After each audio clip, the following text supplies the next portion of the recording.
There is more to know about this Ogilisi leaf. Ogilisi is a deity. There is female Ogilisi and there is male Ogilisi. Ogilisi is being used to institute or install so many deities or spiritual entities in Igbo land. You don't go to somebody's house in the village and you see Ogilisi leaf and you want to go and plug it anyhow without first of all trying to find out if that Ogilisi was used to institute or install any deity or any spiritual force or any spiritual entities. Apart from using this Ogilisi to install spiritual entities, there are some other spiritual works you can use this Ogilisi leaf to do. There are so many spiritual works you can use it to do. You can use it to do Isaucho, that is cleansing of negativity.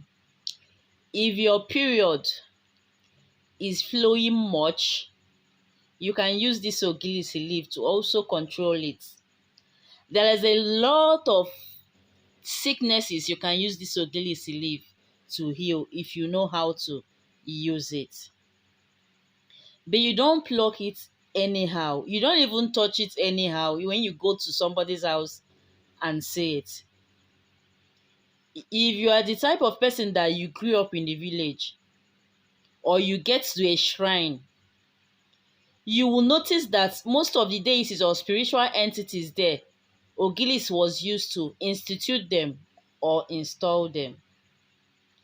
Ogilis is being used to install or institute lots of spiritual entities.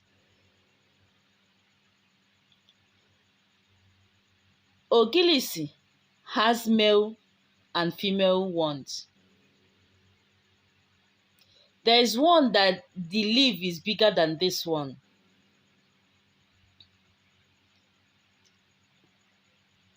Ogilisi is not something you just pluck anyhow.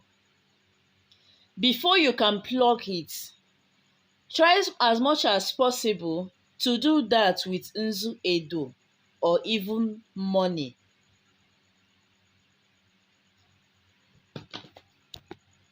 Like I said before, this particular Ogilisi leaf is a female one. How you differentiate it is this female one is tiny, while the male one, the leaf is bigger. Bigger like Onubu leaf, but you will use this zigzag at the edge to notice that it is Ogilisi leaf. Apart from these few things that I've mentioned, you can use Ogilisi leaf to do. Most of our traditional people that controls weather also use Ogilisi leaf to control weather. There are a lot of things that you can do with Ogilisi, but these are the few ones that I can be able to list out here because most things are not meant for public consumption. So I still remain your one and only Adandibo Adanne. We see you guys some other time. Love you all. Thank you. See you next time. Bye.